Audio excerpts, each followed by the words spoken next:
A ceasefire agreement between Israel and Hamas, brokered by Qatar, has been announced, bringing a temporary halt in hostilities and initiating the release of hostages and prisoners.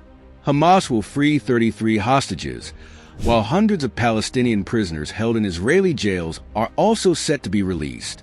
However, the Israeli cabinet still needs to approve the deal.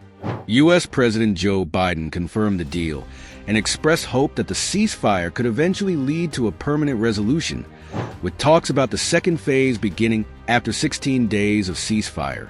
While the ceasefire has been welcomed, the situation remains tense, as an Israeli airstrike in Gaza City shortly after the announcement killed at least 12 people and injured 20.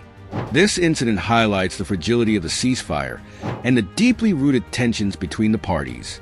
The Israel Defense Forces have not commented on the strike, and the international community remains closely focused on the unfolding situation.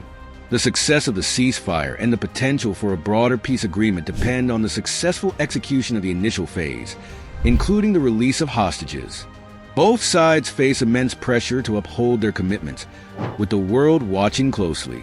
The humanitarian crisis in Gaza continues, with widespread civilian suffering due to Israeli strikes, and international organizations are calling for immediate protection and aid for civilians affected by the ongoing violence.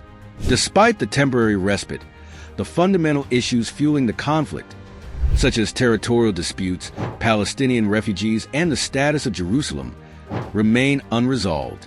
These long-standing grievances will need to be addressed for any lasting peace to be achieved. The complexity of the situation is further complicated by the vast human and economic costs on both sides, with tens of thousands of casualties and extensive damage to infrastructure in Gaza and Israel. The conflict's aftermath presents significant challenges for both Gaza and Israel.